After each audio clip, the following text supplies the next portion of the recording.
It's Uncovered, and welcome to Wednesday.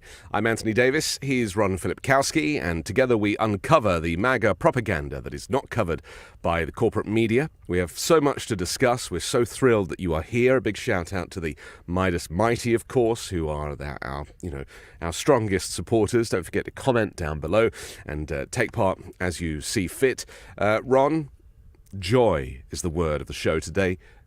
We've brought back the joy. Well, we haven't, but Kamala Harris has. And the announcement that Tim Walz is the vice president pick, you and I both got it wrong. What do you have to say about it to start with? I think, to me, this might surprise some people, but I think that the best number I saw regarding polling on this is the fact that 71% of America said that they had never heard of Tim Walz. And I think that that is a very good thing. Yeah. Because any polls you see now don't reflect anything that anybody feels about Tim Walz because they don't even know who he is. So they're getting to know him now. They're learning who he is, what he's about. And I think that what they're seeing, they're going to really, really like. So I think whatever bump that Kamala is going to get, she hasn't gotten yet, and she will have next week. And I think that that's going to be, it's going to be probably just 2 or 3 points, but that's very significant right now. So I think he brings so much to the table. Look, I think he wasn't the sexy pick. He wasn't the guy that a lot of us were looking at. We were into Bashir, like everybody else. We were into Shapiro, Mark Kelly, because for a variety of reasons. Meanwhile, this guy is kind of flying under the radar. Really, the only person who was talking him up was the Harris campaign, and that should have probably gotten more of our attention than it did, with the fact that all the media and everybody else was on these other people, and yet the Harris people kept saying, well, don't forget about Walz, because we're looking at him very seriously. And I think that I dismissed him when the polls got so much better for Harris in Minnesota and Wisconsin, thinking, well, they really don't need this guy. Maybe they focused on the Northeast, but I think what it came down to was, number one, the comfort level that she has with him, the fact that he doesn't have a burning desire to try and be president or to, step on her toes. He doesn't. I think Shapiro wanted a major role in the administration with major tasks that he was responsible for. And I don't think Harris was comfortable making those kind of commitments this far out, that, you'll do this, you'll do that. And Walz did not want those particular, stipulations. And I think that, most people who are upset about this pick are upset because they think that Pennsylvania is so critically important and Shapiro is the guy help with Pennsylvania. I agree with that, and that was my thing as well. But I think their thinking is they're better off having Shapiro full-time in Pennsylvania working to get them elected, rather than where would he be today? He would be in Wisconsin today, where Tim Walz is. But instead, he's working for them in Pennsylvania. So I think they figured, let's just have him stay in one state, a critical state, win it for us, and we'll have Walz touring the country. So, I think overall, now that we've had a chance to digest, hear him speak, see him in action, looks great. I am one of those people that hadn't heard of him before a couple of weeks ago when we all started researching the candidate choices. And he wasn't really on my radar to start with. And more fool me, I say. It just goes to show that actually it's the quiet ones you want to watch. Yeah. Right? That's a good point. It is. And he knocked it out the park at that rally in a way that, I mean, I wouldn't say he upstaged Kamala Harris because, it's you don't upstage the star, and he knows that when it comes, he kept saying, I'll have her back and all this stuff. But it was probably his only moment to shine. Because from this point onwards, it's not really up to the VP pick to shine in the way that the main candidate needs to shine. So I think he had his moment in the spotlight. Can I build on that point? Because, look, you've spent a career in show business, and your instincts are right. You picked up on this. This was the one time when he was going to be the star of the show. Yeah. And Harris has the ego to allow that to be the case. Yeah. And I thought it was incredibly smart for her to play second fiddle in that first event. Yes. And she's back to being the headliner today, but in that first event when she introduced him. So her speech was, "This is Tim Walz. Let me tell you about how great Tim Walz is. Now let me step aside and let him be the star." We could not envision Donald Trump doing anything like that, and he did not do that when he introduced JD Vance. No. Okay, this is JD Vance. Okay, give your speech, get off the stage. Now let me take over. That, Trump has too big of an ego to let anyone else shine, even for 5 minutes. And now he's backtracking, of course. But Harris did that. Now Trump's like, well, VP pick doesn't matter, doesn't change the vote. It's desperately backpedaling. Let me show a clip from the rally, which, just to get a sense of this joy, positivity, the energy that has been generated by this pairing. Like all regular people I grew up with in the heartland, JD studied at Yale, had his career funded by Silicon Valley billionaires, and then wrote a bestseller trashing that community. Come on! That's not what middle America is. And I gotta tell you, I can't wait to debate the guy.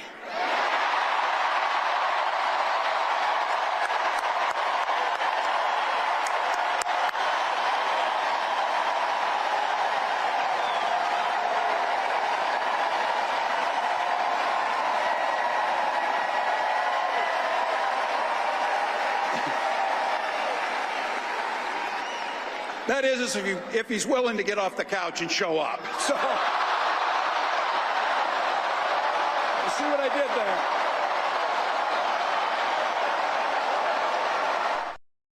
You see what I did there? Love it. I mean, he's got great timing as well, and that's essential for speech making. This was a guy who was a non-commissioned officer in the Army for 25 years, a high school teacher, and a high school football coach. And you just saw it right there. I mean, that's a football coach. That's a high school teacher, right? By the way, he's never used a teleprompter in his life. Right. Never, not one time. Yeah. And I'm like, he doesn't need a teleprompter, this guy. He's that good. And I think a lot of us didn't know how good he really was. And so that I think was just really great. And I thought just having Harris step back like that and let him shine. I just thought the timing, the pitch, everything was perfect. Media wringing their hands over the couch joke, but you know what? Screw them. I mean, we're having fun. We're having fun with it. They're out there trying to spread the same kind of stuff, false, fake stuff about Walz. So, we throw one little joke out there and they lose their minds. Incidentally, the Midas people and myself, we were, unbeknownst to you, Ron, we were deciding who should play him in Saturday Night Live, and they suggested maybe Tom Arnold or even, I don't know, there was a few suggestions, interesting suggestions. I suggested you as the perfect looky-likey for, I don't know, I think you need to grow your hair a little longer on the sides here. Hair, yeah. Because I can do that. But you were also a teacher. You were also a coach. I mean, you've also been in the military. You're a Marine. I mean, I suppose you're right. You pretty much are the same person, Ron, and it's a great privilege to be with you, Mr. Vice President. Thank you. You know what? That's a good point. Maybe that's why I like him so much. Because you're looking in the mirror. That's why. Because every time I learn something new about his background, I'm like, man, I can relate to that. Oh, I can relate to that. Right. One right after the other. Yeah. Right. You two are perfect for each other. Let's talk about the kind of negative propaganda coming out of the MAGA camp, especially regarding Josh Shapiro, because there's all these now conspiracy theories that the reason that he kind of wasn't selected was, for anti-Semitism purposes. I've got a clip, but just set this up for us. So they're going nuts because look, they spent years gearing up to run against Joe Biden.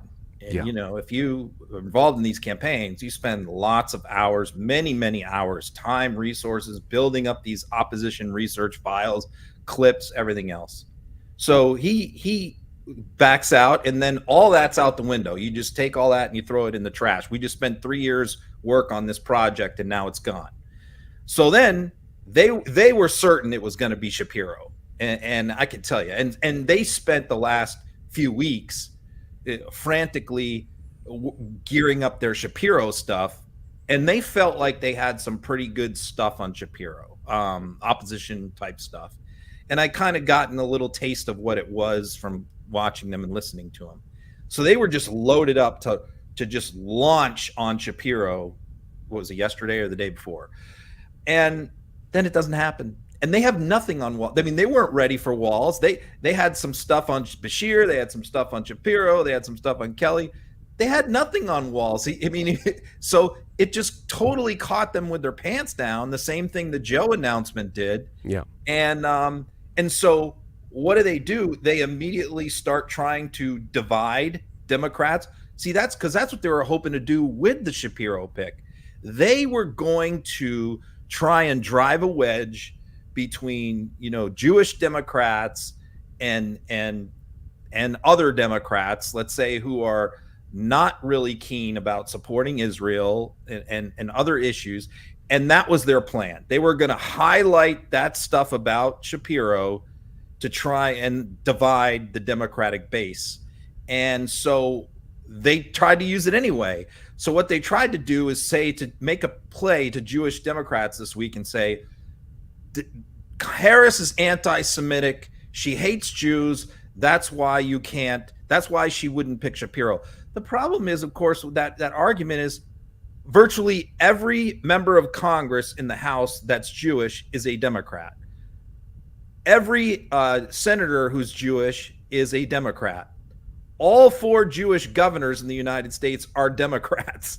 So Kamala's husband is Jewish. There's the Jewish Secretary of State. There's Jews all throughout the cabinet. It's pretty hard to make the argument that the Democratic Party is anti-Semitic. All of these arguments that are based on negative propaganda, though, the only people that are going to really buy that stuff are the base, the real kind of cult Trumpers who will just believe anything, because so much of this stuff doesn't make any sense when you put it together. And because Trump is an egomaniac, he thinks that anything he says will be taken as gospel.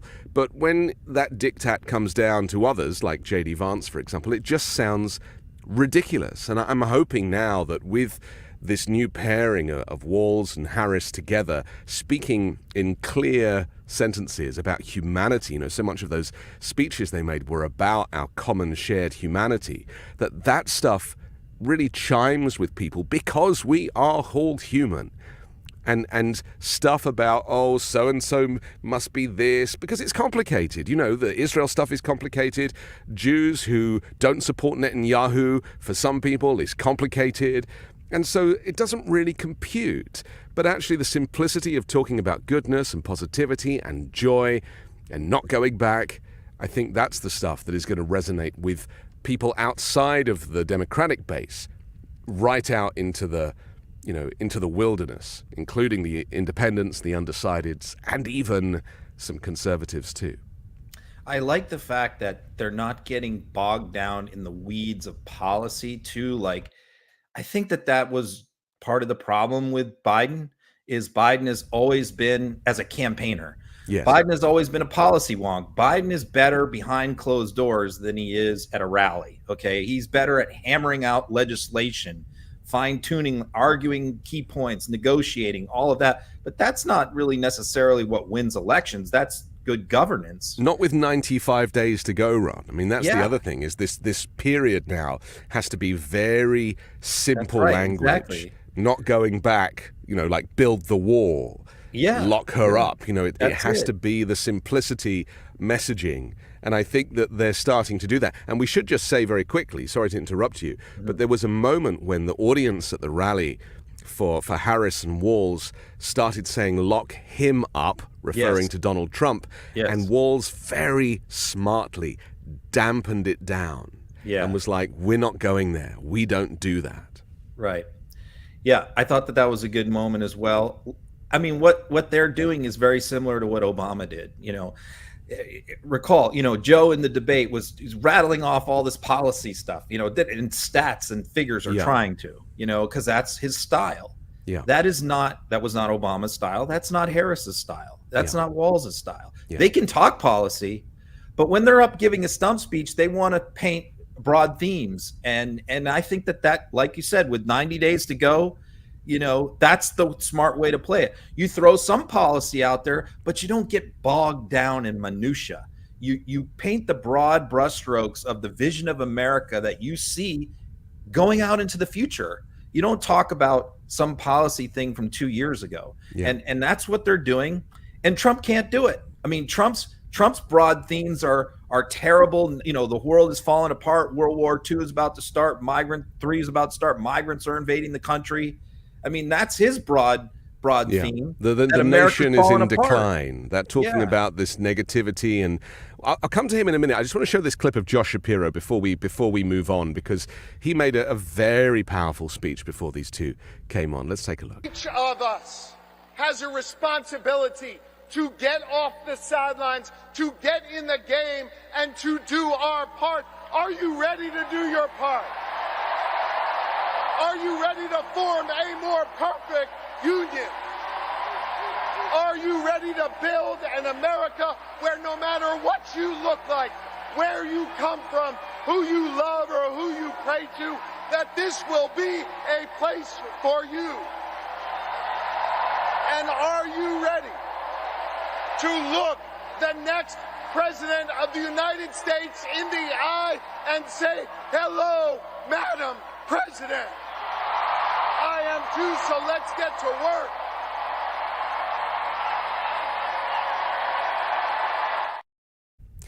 I tweeted just the day before that, when the announcement first came about Tim, that I decided, I changed my mind again 3 times now on the VP pick, but I said that I think that Josh Shapiro is almost too much of a star in his own right to be the VP.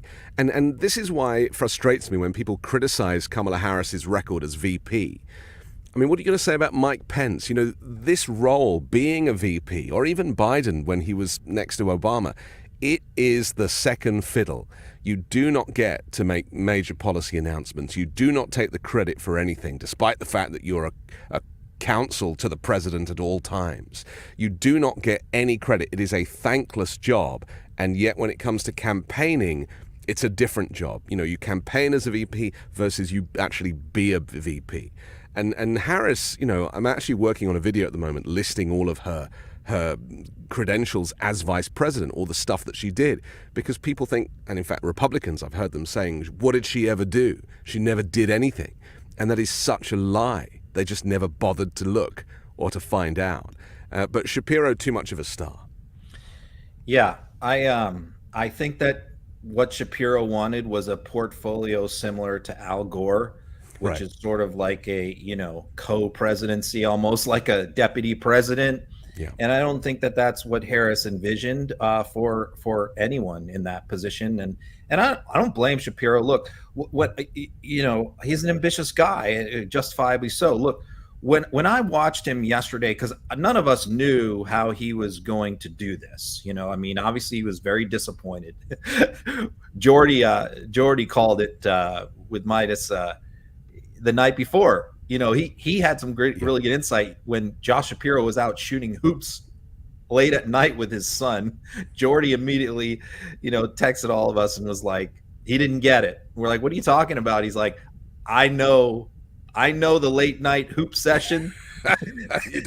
He's going through. He's venting. He's reconnecting with his kid because he needs some emotional support. That's a good call right there. He's probably right, and he was. So you just don't know how he's going to respond in that speech. Is he going to come out and just kind of half-ass it and just kind of go through the motions, or is he really going to get into it? And when I watched him, what came to my mind was Ron DeSantis, because you're talking about two guys, both originally from Pennsylvania incidentally. DeSantis was born in Pennsylvania, where, the two people, or his parents are from Pennsylvania, I should say, but two people with long-term presidential ambitions who both have people in front of them, They're taking a backseat. Governors of important key states, and you look at how DeSantis has handled this situation of being second fiddle to Trump, and this, he's not doing anything for Trump. I mean, he's not campaigning for him. He showed up at the RNC. He showed up at the RNC, refused to be photographed. He has refused to be photographed with Trump. He will not do any joint events with Trump. He will not say anything positive about Trump. The only thing he'll do is attack Harris and Biden. That's it. So contrast that with Shapiro, who's doing everything he can to help Harris, and I believe will do everything he can. So the question is, who is going to, down the road, 8 years from now, 10 years from now, these are both young people, who is going to be in better stead with the base of their parties? It's always the person who was loyal, who carried the water, who helped other people. Joe Biden is the perfect example of that. Joe Biden is the one who helped others get ahead all throughout his career, and it benefited him in the long run. Hillary Clinton too. Yes. And so I think that DeSantis is shooting himself in the foot with his petulance, what he's doing right now, and Shapiro is really benefiting himself long term. And the negativity of the MAGA Republican thinking is that they would just presume that Democrats are all out against each other, and that, you're going to get upset if you get the job, and you're going to be jealous of this, and you're not going to. And it doesn't work like that, because the common good is democracy and fighting fascism. And I think that that is something I think Republicans seriously underestimate in why Democrats are so united, recognizing how bad the threat is. And that's why I think this slogan, "We're not going back," is so powerful, because go on. Sorry, but you make a good point, because I was thinking about the two squad members who got voted out in their primary, Bowman and Cori Bush last night. And Republicans are all celebrating it, and I'm looking at this and I'm going, there's no Democrats out there that are like really upset. No, I mean, Democrats look at it like, though these are two people who kind of stepped out of line repeatedly, made a lot of mistakes, embarrassed the party, were challenged by establishment Democrats, solid Democrats, and were defeated, and that's the way it's supposed to work. Republicans don't do that. See, the Democrats get rid of the extremists in their party. The Republicans elevate the extremists in their party. So they're celebrating, and I'm just like, why are you celebrating the fact that, some of the liabilities to the Democratic Party are out of office? Why are they celebrating that? It's just so dumb. But this is democracy. I think when people are like, well, what is democracy? Why do we need democracy? This is democracy. It's a standard. It is a standard that is set by nature of the fact that, yes, it's a constitutional republic that operates as a democracy, which means that when you lose, you step aside and you go, okay, I lost. Congratulations to the other person. You shake hands. You don't refuse to leave the White House, refuse the peaceful transfer of power, and tell everybody that you won anyway and that you're the rightful president. And they both, complained about how much outside money was being spent against them in their campaigns. But, that's a legitimate gripe. Yeah. But they still conceded and stepped aside. They're not like trying to do protests or anything. That's the way. Look, that's the way the Democratic Party works, and that's why, I'm glad that I switched parties 4 years ago. Well, I'm glad that you switched parties too. I mean, I'm not even a Democrat, but and I don't even get to vote, because I don't know if Donald Trump's aware of this, but immigrants can't vote in America. But I am vehemently pro-democracy, and there probably isn't even a party that represents people like me. I believe in universal basic income and free healthcare for all and all of that stuff. And it's like, no one's doing that stuff. There are some in Europe. There are, yes. Weirdly. There is not one here, I'm afraid. No, it's okay. You guys will catch up eventually when you realize that some things should not be for profit. Let's look at this conspiracy about the flag. This is kind of another typical Republican drama over the flag. This is Minnesota officially got rid of their old flag and unveiled their new and inclusive flag. It looks awfully similar to the Somalian state flag, was the post by End Wokeness. Just explain this for us. So I knew the whole history of this at the time. Not surprising. If this is the best they can come up with, and wokeness, by the way, many people believe that this is Jack Posobiec, as a burner account, who is the Pizzagate guy, a far right provocateur. This is also one of Elon Musk's favorite accounts that he retweets all the time. You can see there Stephen Miller also retweeted this post. And a few years ago, there was some issues with the Minnesota flag. Some of the native groups, indigenous people groups, objected to it, and so they wanted to make a less controversial flag.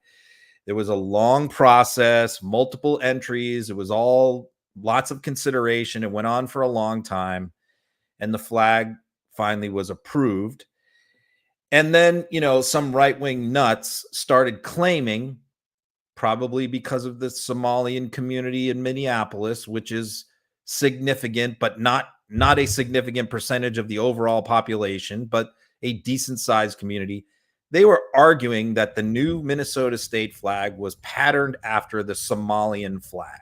Okay, a complete hoax, complete nonsense, not even the same kind of a star. I mean, because light blue and has a star in it, that's basically like all they can come up with. It really more resembles the original state flag of Florida, actually, to be honest, than the Somalia flag.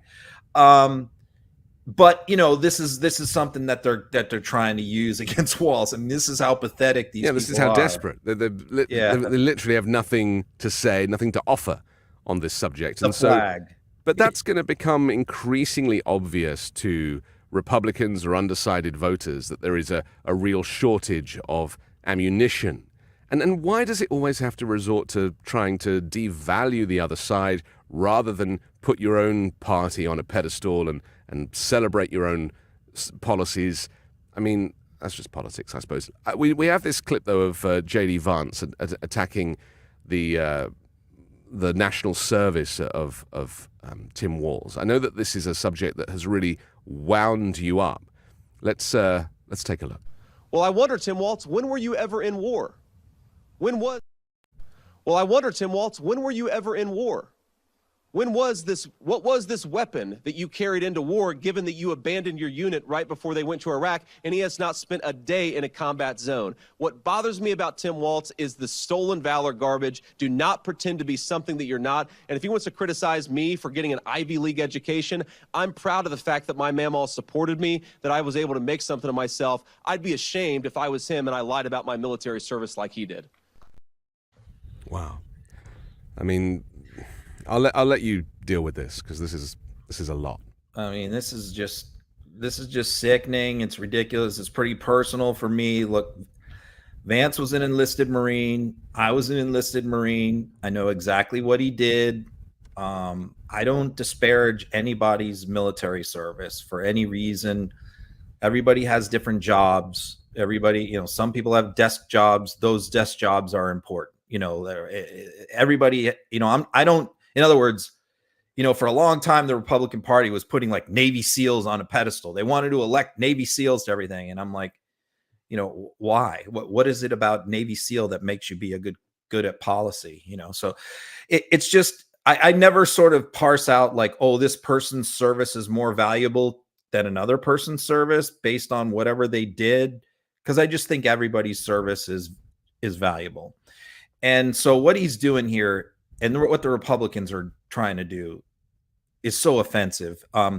This comes from Chris LaCivita, who's their, Trump's campaign manager. Chris was the one who did the Swift boat ads against John Kerry, trying to demean his service in Vietnam.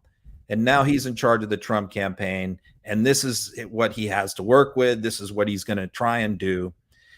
And here's the facts. Here's the facts is that, first of all, Walz was in the Army Reserve.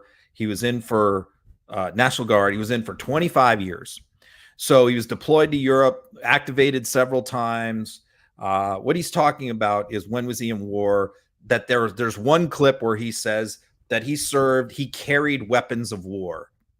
So that they take that clip from years ago, and they're trying to claim that he lied about being in combat. No, everyone in the military carries weapons of war in training and overseas. It doesn't mean you're not saying you were in combat. He never said that.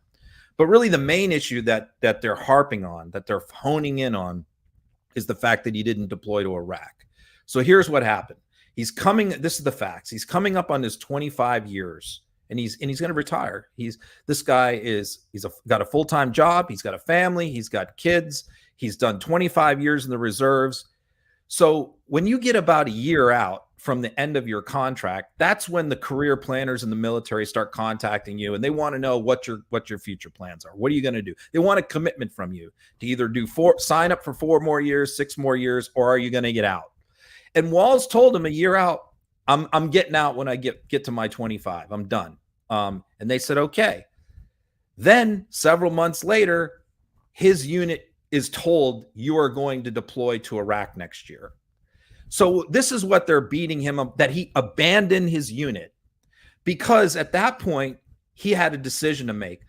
Okay, I'm going to change my mind and stay in past 25 years, which was not my plan, to go to Iraq and leave my family, or I'm just going to get out when I did my time. I went through this is why it's personal for me. I went through this exact same thing with the first Gulf War. I did my time in the Marines. I got out 3 months before Saddam invaded Kuwait. I was at the University of California. I was using my GI Bill to go to college. I did my service. And then this happens. And I agonized and wrestled with this situation myself of, do I want to go back in? Do I want to just leave what I'm doing right now, all my plans, put all of them on hold for who knows how long, to go back in? And it was just such a hard decision for me. And I actually called the colonel in my whole unit and said, I will come back. I will go back in if I can go back with my old unit. And they said, no, it doesn't work that way. So I didn't do that. So, I mean, for them to try and disparage this man because he chose to get out as planned after 25 years rather than volunteer to do years more, is just despicable. And by the way, look, again, I started this out by saying I don't disparage anybody's military service. But since JD Vance brought this up, he was a public affairs NCO, a corporal. He was sent to Baghdad for 6 months, where he sat in an air-conditioned office writing press releases. He never got a sniff of combat or anything near a combat zone. The fact that he was in an office in Baghdad doing his job had very little distinction between being in an office in DC doing the same thing. So JD Vance is not a combat veteran and has no business to talk here about a 25-year veteran. He's like a finance guy, right? He's like a Silicon Valley finance guy. He doesn't have the credentials that he claims, and I was very pleased that Tim Walz in his opening speech actually referenced the fact that JD Vance is effectively a fraud, and is in terms of where he came from, writing Hillbilly Elegy, where he said he just criticized those people. I do think that the matchup, not just Trump-Harris, but the matchup Vance and Walz is a really interesting one. And let's talk about a debate between them, because I was just going to say the debates is going to be interesting if they happen, because one is supposed to be for next week, and Vance was asked about this today. Are you gonna do this? Are you gonna show up? And Vance was like, I'll show up and debate Harris, but I'm not committing to debate Walz. That's what he said today. I'll debate Harris, but not Walz. And it's like, again, they keep playing these games with the debate. Changing the rules. I think Vance is afraid to debate Walz, because all this nonsense that he's spewing out there is not going to work when he's in front of Walz. What's he going to talk about Walz's military service in front of his face and have Walz cram it down his throat? He's afraid to do that. This guy's a coward.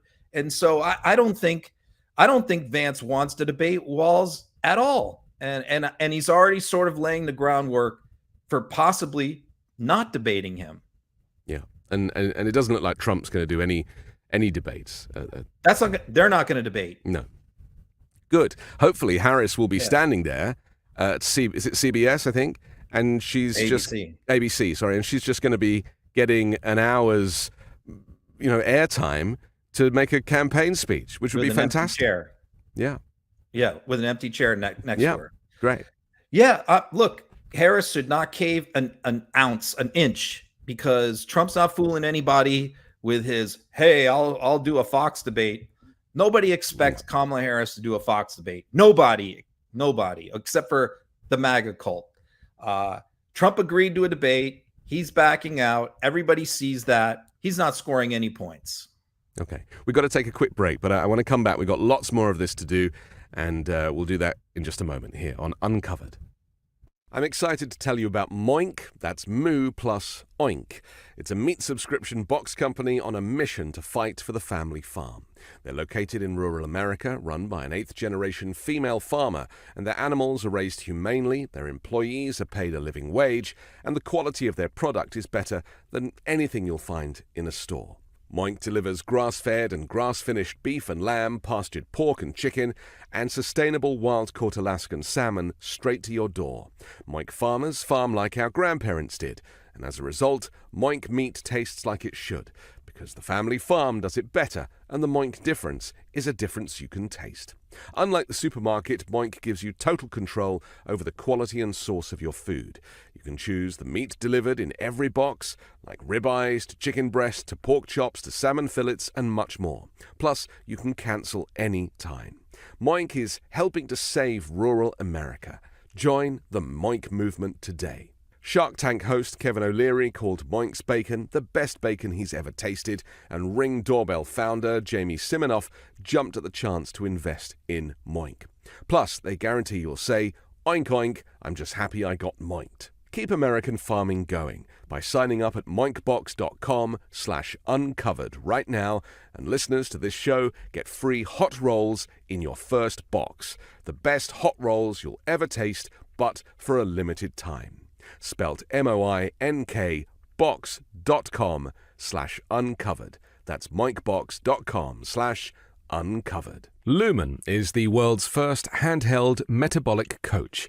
It's a device that measures your metabolism through your breath. And on the app, it lets you know if you're burning fat or carbs and gives you a tailored guidance to improve your nutrition, workouts, sleep, and even stress management. All you have to do is breathe into your Lumen first thing in the morning, and you'll know what's going on with your metabolism, whether you're burning mostly fats or carbs. Then Lumen gives you a personalized nutrition plan for that day based on your measurements. You can also breathe into it before and after workouts and meals, so you know exactly what's going on in your body in real time. And Lumen will give you tips to keep you on top of your health game. Your metabolism is your body's engine. It's how your body turns the food you eat into the fuel that keeps you going. So, if you want to take the next step in improving your health, go to lumen.me/uncovered to get 15% off your Lumen. That's lumen.me/uncovered for 15% off your purchase. Thank you, Lumen, for sponsoring this episode. And we're back. I'm Anthony. He's Ron. We're uncovering the MAGA propaganda.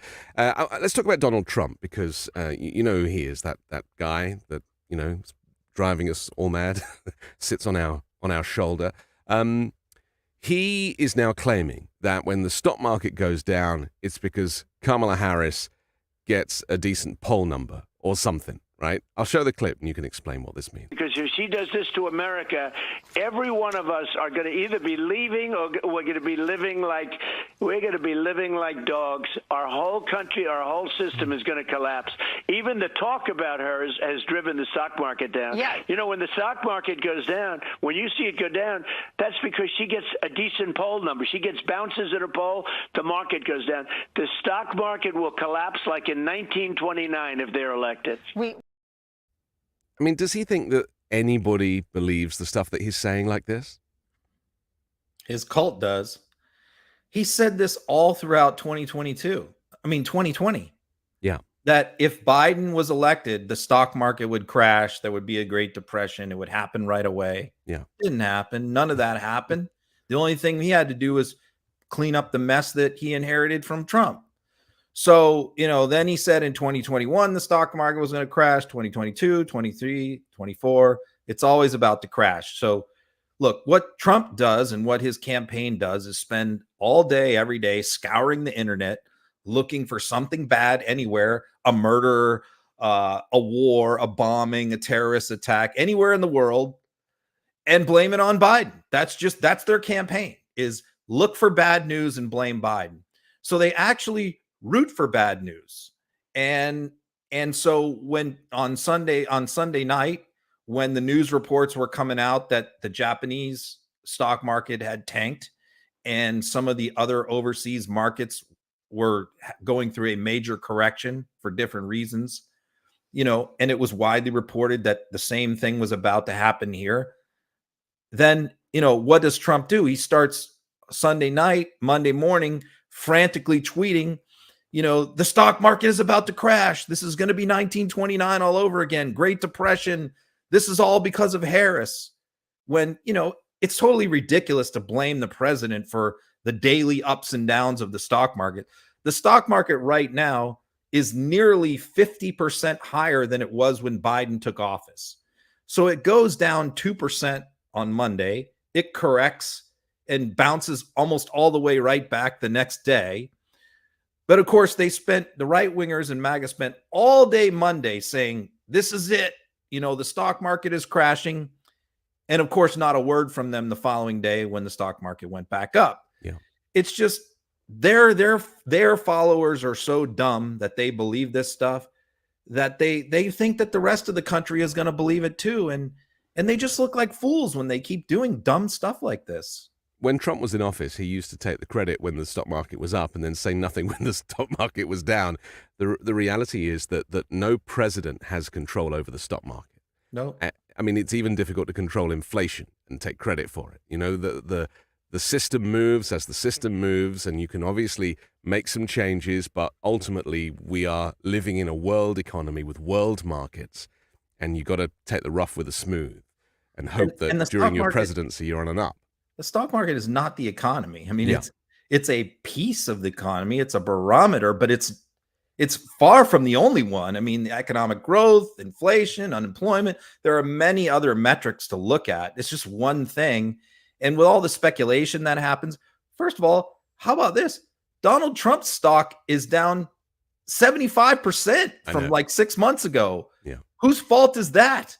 I mean, his own company's stock is down 75%. Who's he blaming that on? He's very much fallen out with the mainstream corporate media, as in he doesn't trust any of the channels to go on. Fox turns on him on a dime. So now he's kind of resorted to having to go on these like far-right, right-wing, extreme, weird podcasts in order to get some traction and attract a new audience. And he went on a streaming show that his son Barron is a fan of, apparently.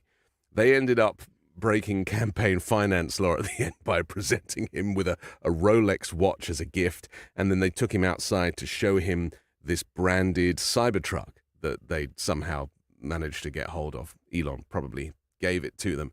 But let's take a look at how this pod ended up. And I'll tell you about TikTok. Trump is going to keep TikTok going.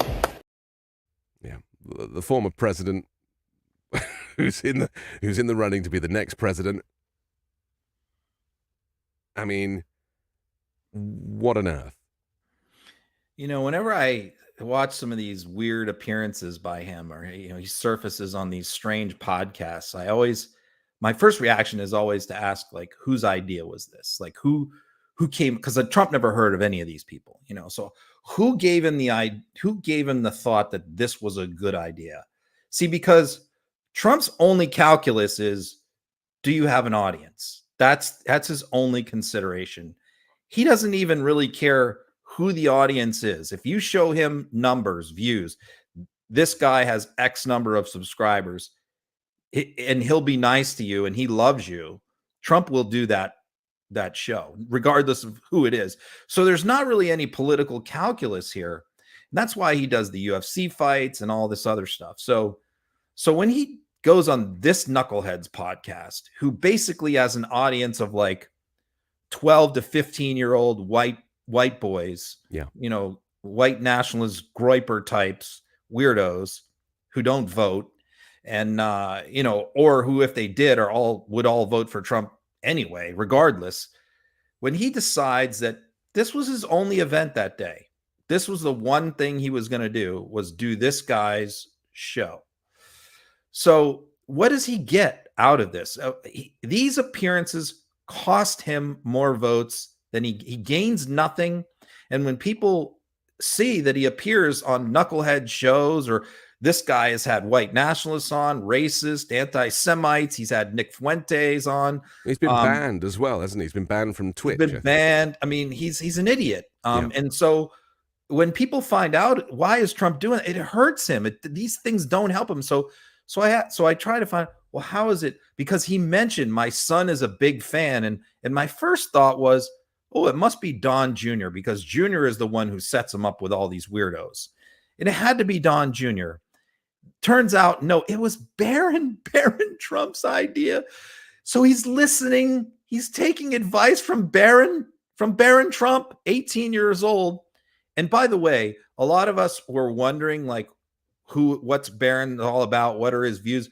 If Barron is a fan of this guy, that tells us a little bit of what we need to know about Barron. That was my worry, right? As a parent, that it's rather sad that Barron has already been indoctrinated into this kind of far-right MAGA cult. I mean, what chance did the boy stand, listening to this bile all day? Because Melania's in the cult as well. I mean, this is the world that they inhabit. And so, everyone thinks she's going to break out. And I keep saying, no, she's in it. Like, she's one of them. Yeah. The only thought was, like, maybe she's shielding him from all this nonsense. But that does not appear. I think she's shielding him from the cameras, maybe, but not from the propaganda. And talking of propaganda, you posted this great clip of Donald Trump. You kind of clipped together all of the moments that he has done these kind of waves to nobody, because, again, this is part of the story with him. It's like, give the impression you're more popular than you are. He is not popular, other than with a small minority. Let's take a look.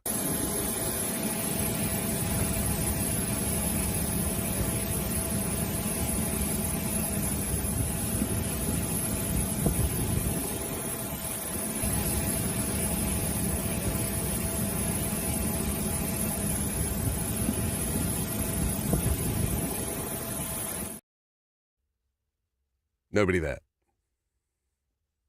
He does this all the time. I mean, I bust him on it all the time. The clips go viral all the time. I have no idea why they continue to do this. Like, they just want to give this strongman autocrat impression that there's these throngs of people that follow him everywhere, cheering him on. Yeah. I mean, this was like midnight at LaGuardia, I think it was. It was in New York, where he was leaving New York, leaving a fundraiser that he was doing in the Hamptons. That's what this was.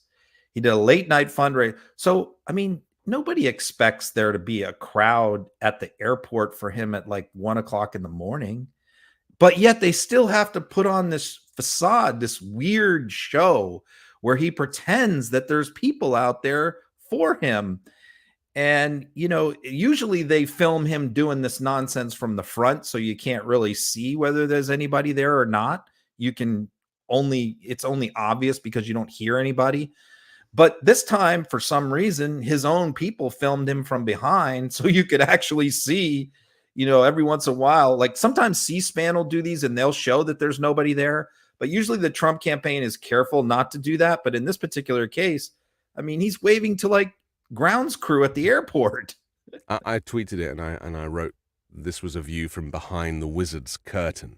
Yeah. And that's really what we're dealing with. And I do think that between now and the election, more and more of this stuff, because they don't have anything really to offer apart from hatred towards women and minorities. And so they're just going to try and trounce the other side. The other side is riddled with authenticity. The one thing that is, a true, it's connective tissue for voters, authenticity. And Trump has none of it. And this fake waves is a perfect example of how not to electioneer. You know, the other bizarre thing is his schedule. This I really don't understand the plan here, other than the fact that he's just really mailing this in. Because what is he doing this week? He put out his campaign schedule for the week. He's doing one rally in Montana. In Montana! I mean, if Trump can't win Montana, he's going to lose 45 states. Why are you? I mean, he's going there for the Senate candidate, right? To try and shore up the Republican Senate candidate. But that's it. He's basically like playing golf 5 days this week and going to Montana. Is there not a serious point to this? Well, it's all serious, but is there not a serious point to this notion of him not doing rallies and not having a schedule? And that is that he has been convinced by Kevin Roberts and the Heritage Foundation that this election, the plan to rig the election, is in full swing.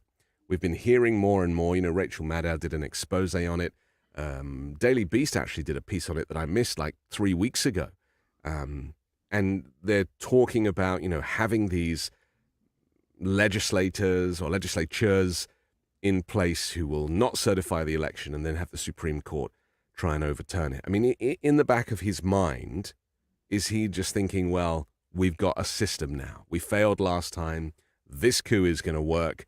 So, you know, I don't need to really go out there and do all that stuff because we have something in place that's going to do it for me. It could be that. It could also be, just overconfidence as well. You know, just thinking, oh, I'm going to win this thing. I'm so popular. Living in a bubble. Living in his bubble. It could also just be, look, he's a lazy guy. He doesn't like to work hard and he's old. And, and look, his rallies don't really help him. I think he understands in the back of his mind that he's preaching to the same people over and over again, that a lot of these people at his rallies are the same people. He sees them. Could also be the gunshot thing. You know, maybe he's a little bit scared. Maybe he's a little bit afraid. That could be part of it. But so what is he having? He's relying on Vance. But what is Vance's schedule? Vance's schedule is to follow Harris everywhere. Right. That's what he is doing. He's following her around from state to state. He showed up at her rally today, tried to walk over to her plane and was shooed away by their campaign people. I mean, his plan is, I'm going to stalk Kamala Harris, which, considering that right now a lot of America thinks he's weird and creepy, stalking the female vice president on airport tarmacs is probably not the smartest move. Let's talk about Carl Rittenhouse's brief drama. This, of course, is this kid who effectively executed 2 people at a BLM rally and got away with it on a self-defense charge, or defense, I should say. He announced that he will not be voting for Donald Trump because Trump is bad on the Second Amendment, and then within 48 hours had basically apologized and changed his mind because of a backlash from his supporters. Let's take a look. Hi, I'm Kyle Rittenhouse, Outreach Director for Texas Gun Rights. A lot of people are upset that I said I'm going to be writing in Ron Paul for President of the United States. And that is true. I will be writing in Ron Paul. Unfortunately, Donald Trump had bad advisors making him bad on the Second Amendment, and that is my issue.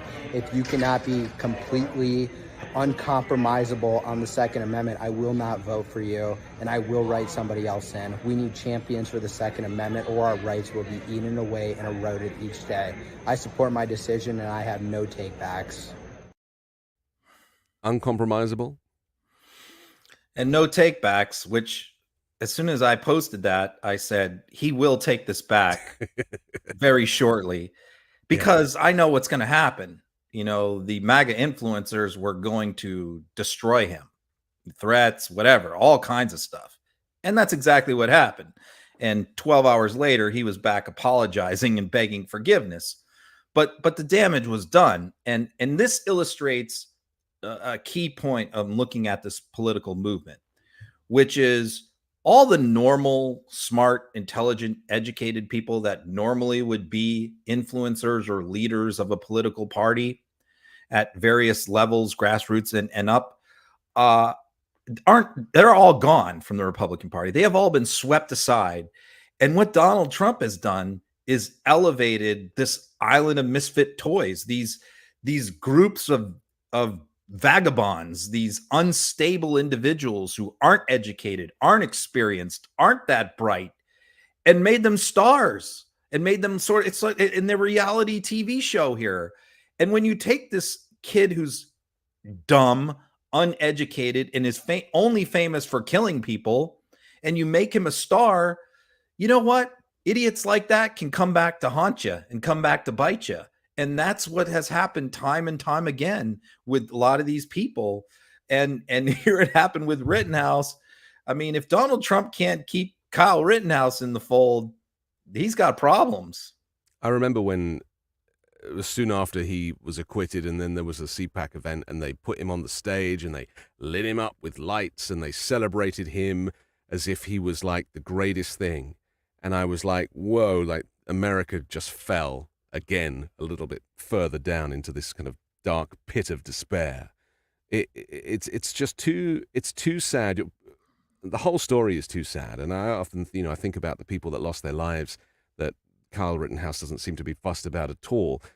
But I also take the point that you're making. It's not just Rittenhouse. It's even people like Peter Navarro, like advisors, the kind of people that in regular administration or even in the corporate sector wouldn't even get a look in. They'd be considered nut jobs, conspiracy theorists, Steve wackos, weirdos, dumb nuts, doofuses. And yet, for some reason, Donald Trump decided that these were the people he wanted around him. And Stephen Miller is a perfect example of this.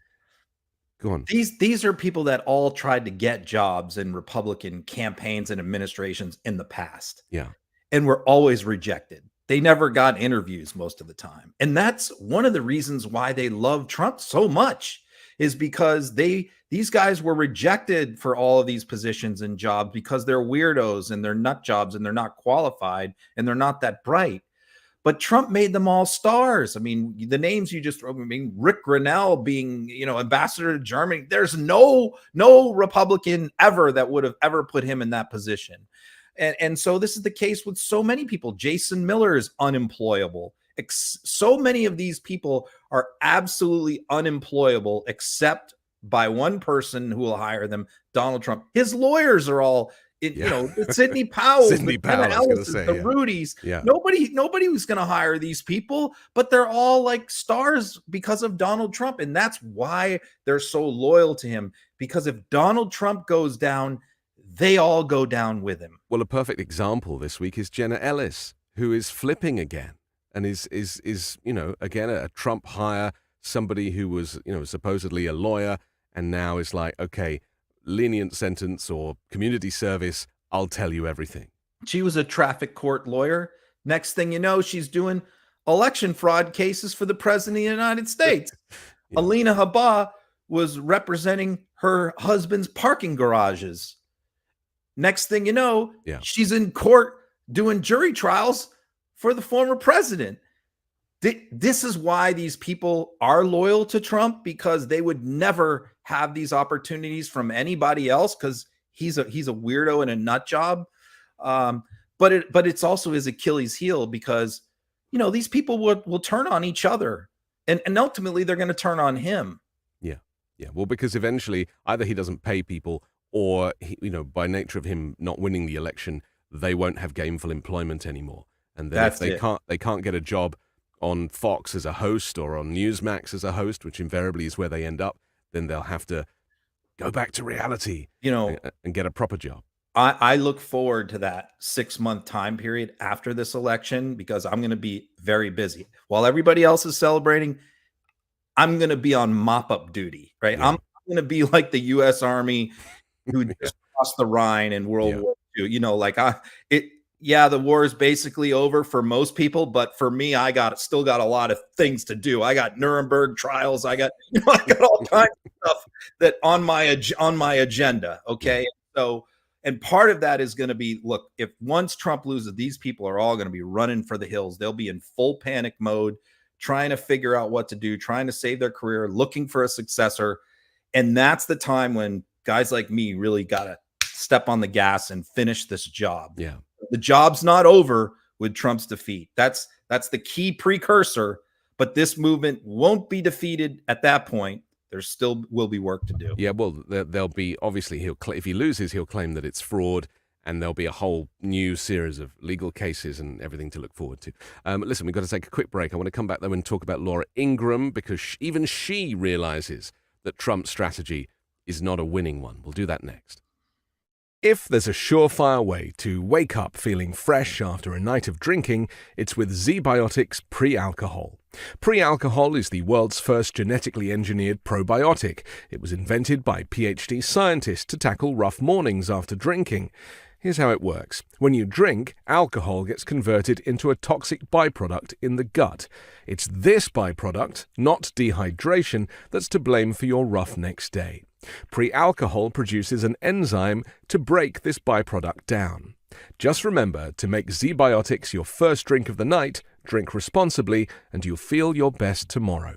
Vacations, weddings, birthdays, and reunions, there's so much going on. Get the most out of your summer plans by stocking up on pre-alcohol now. Go to zbiotics.com/uncovered to get 15% off your first order when you use uncovered at checkout. Pre-alcohol is backed with a 100% money-back guarantee, so if you're unsatisfied for any reason, they'll refund your money, no questions asked.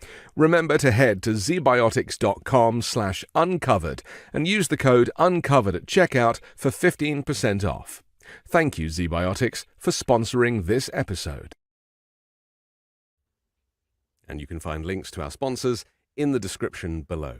So when you've lost Fox, or when you've lost Carl Rittenhouse, then you know you've got to worry. When you've lost Fox, then that indeed, again, says certainly something about your campaigning style. Let's take a look at Laura Ingraham. And then, some of it became about Brian Kemp, the Republican governor. And I've said this before, and I'm going to say it again. Inside the tent right now of the Republican Party, that's a loser strategy. That's not going to work. She knows. This was a watershed moment in this campaign, and I think when we look back in the history of this election, when it's written, which so many things happen, this is going to deserve a chapter. This Georgia rally, because what Trump decided, you have to look at the context of the situation here, which is Trump had these huge feuds with Brian Kemp, the popular governor of Georgia, who just won re-election big over Stacey Abrams, got a political machine, Lieutenant Governor Jeff Duncan, Raffensperger, the Secretary of State, the Republican establishment of Georgia. Trump was at war with them for 2 years over trying to get them to steal the election, and they refused, right? But a lot of that has died down. Kemp sort of begrudgingly decided to help Trump again. Jeff Duncan has stepped down as lieutenant governor, who's endorsing Harris, by the way. Raffensperger's kind of kept his mouth shut and his head down. So this was an opportunity. I think all the Georgia Republicans were looking for Trump now to come back in and sort of kiss and make up like he's done with DeSantis and others. They were looking for that, for him to extend the olive branch. I love you again. You're on the team again. We're all one big happy family. And so here's this Georgia rally after Harris had just come in 2 days before and had a huge rally in Atlanta, massive rally in Atlanta, lots of energy. They were hoping, okay, Trump's going to come in and we're going to all come together, the Republicans in Georgia, and we're going to unify and we're going to beat back this threat. And what does Trump do? He comes in and goes out of his way to spend a significant chunk of his speech trashing Brian Kemp, trashing Brian Kemp's wife, trashing Duncan, trashing Raffensperger, and the entire Republican establishment in the state, basically saying, like, I don't need you guys. I hate you guys. You're all clowns. And you see Ingraham and so many other Republicans were just horrified and dismayed, saying, I think that was really the first time that a lot of them felt like, we just can't, this guy's just never going to come around and get it. He's just is who he is, and there's nothing we can do. It reminds me of Hitler in the bunker in the last week. There was that incredible movie Downfall made about it, where he starts to realize that he's losing the Second World War and becomes increasingly erratic and angry and takes it out on everybody and, eventually takes his own life. and this makes is a lot of bad decisions. Well, I didn't want to along the kind of way. stop myself there because I don't want to say anything in that vein. But, you know, I have actually considered it. I was like, wow, you know, because I read somewhere that's, you know, an option for Trump was to abscond, like literally get on a plane, despite the fact that he's not supposed to leave the country, and just go missing. Because, you know, he's on not just on a losing streak, but even just the people that were previously part of his infrastructure don't seem to be there now. Yeah, this was just an incredibly there's just no reason for it. That's the other thing. And this is another thing where there's not one of his campaign advisors that wanted him to do that. That was not in the script. It wasn't on the teleprompter. Yeah. He did that completely on his own. There was nobody in his orbit that wanted him to do that. But this is who he is, and in fact, let's talk about the prisoner transfer, because this is a perfect example of kind of, you know, Trump at that speech at that rally, you know, talking about what a terrible deal Biden did. Never mind the fact that you know, American journalists were brought back, just obsessed with the deal, the art of the deal, and trying to criticize Joe Biden. Meanwhile, and Biden was asked about it, wasn't he? And Biden's response was, well, you know, why didn't he do it when he had the opportunity? Yeah, I mean, there were two former Marines that were locked up in Russia during that time. Trevor Reed during the Trump presidency for several years. Trevor Reed and Paul Whelan. Both of their families tried desperately, and you're looking here at the screenshot from Trevor Reed. This was from several months ago. And this was when Trump started claiming that if he was elected, he would get Gershkovich, the Wall Street Journal reporter, out, that Putin would release him for nothing. He would just let him go because Putin respects Trump so much that he'll just do it for him. That's what Trump claimed. And Trump claimed that Putin would only do it for him if he was elected president and would not do it for Joe Biden. So Trevor Reed was the one who posted this and said, look, don't believe this guy. I was imprisoned throughout the Trump presidency. He did nothing whatsoever to try and free me. I was freed by Joe Biden. And so I thought that was a very powerful tweet, and I've re-upped that several times. And the same thing with Paul Whelan. Trump did nothing to try and free these people. So when Biden and so then Trump comes out and says, I will free them. Biden can't do it. Then a month later, Biden does it. So what does Trump do? He looks like a fool yet again. The only thing he can do is complain about the deal, but the terms of the deal all the details of the deal have not been made public. And so he doesn't even know what the terms are. He's just saying whatever they were, they must have been really bad for us. Not once has he ever expressed any happiness, congratulations, joy, called their families, nothing to these people. He doesn't care, because these people, their freedom doesn't benefit him in any way, so he doesn't care about it. He really is the worst human to, you know, exist in our lifetime. You know, it really is an example of how humanity can be so egregious and vile, you know, given the opportunity. He has zero redeeming features.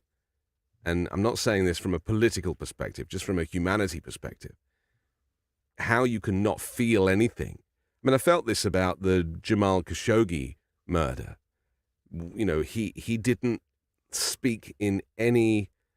He was the least presidential in that moment, and it keeps happening with this guy. And we saw it in the pandemic. Yes, as people were dying and the body bags were Yes. piling, the only thing he ever cared about was how it was going to affect his election. How he would look. That's it. Nothing else. And you know, we just continue to see example after example in the Gershkovich release and Whelan release, where he didn't say a word. The only thing he did was complain about it.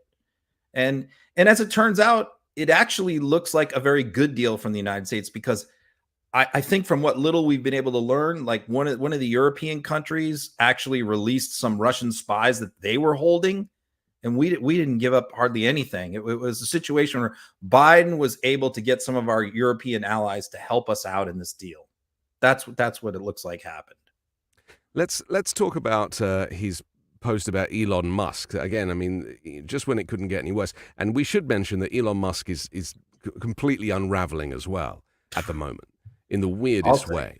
And so Trump posts this piece on Truth Social when Elon Musk came to the White House asking me for help on all of his many subsidized projects, whether it's electric cars that don't drive long enough, driverless cars that crash, or rocket ships to nowhere, without which subsidies he'd be worthless, and telling me that he was a big Trump fan and Republican. I could have said, drop to your knees and beg, and he would have done it. So now Elon Musk is going to interview Donald Trump, I presume, for X or Twitter or whatever the frick it's called these days. Well, Donald Trump made that post about 9 months ago when Elon Musk was supporting Ron DeSantis. So obviously then Trump was not happy with Musk and just trashed him. And we've talked about this before. Trump does nothing but trash EVs all the time, tell people not to buy them and all of that. So it's ironic that here you have Elon Musk now backing Trump 100%, giving him money, and now going to interview him, because that's actually how DeSantis kicked off his campaign, was with a disastrous interview by Musk. And Musk is terrible in these things. He's a bore. He mumbles, he rambles. The same. So picturing the two of them having a conversation is like picturing the worst, most disastrous potential interview in history, taking place, because you got this rambling train wreck and you got this obnoxious bore that is not likable at all. Neither one is likable. And there's also not going to be anybody who's watching that who's going to be undecided. They're all going to be Trump supporters or Elon cultists or whatever. And so it's just yet again just a clown show. Elon Musk right now is suing all of the former advertisers of Twitter because they refuse to do business with him. So he's declared war on basically every large corporation in America, and now he's going to do this Twitter show with Trump. It's just so dumb, but I keep pointing out like all the horrible things that Trump has said about Musk, just to kind of put that in the face of a lot of the Musk fans. But it's not really going to dent the poll numbers, really, is it? Because, X, for those of us that use X, we recognize that it has shifted from a town square to a kind of extremist platform with just bots and insanity and propaganda and conspiracies. And so, unless people kind of clip it and put it on the mainstream or corporate media, no one's really going to see this stuff. And they're only going to clip the bad parts, and there's going to be plenty of that. So most of what the general public is going to see is going to be the worst parts of this interview. Yeah, they're not going to sit down and watch like an hour and a half of Trump and Musk. Nobody wants to go through that. No. We don't have long left. Can you tell us about Andy Ogles? I don't know much about this story, so I'll give this to you because this is kind of interesting, isn't it? Yeah, I'm calling him Tennessee Santos right now because this guy has a kind of a similar thing going on where, when he campaigned for Congress there in Tennessee, he made up a completely fictitious backstory about himself. He claimed that he was like a law enforcement officer who investigated sex crimes against children. He claimed that he was a healthcare expert. He claimed that he was an expert in tax policy. It turns out, after he was caught on all of that stuff being a lie, that he was basing that fact on the fact that he does his own research on the internet on those various subjects, and that has made him an expert in these areas. He was never any kind of law enforcement officer or anything of the sort. So he grossly inflated his background. Then he loaned his campaign like $300,000 and then lied about it being a loan, fudged that on the campaign finance reports.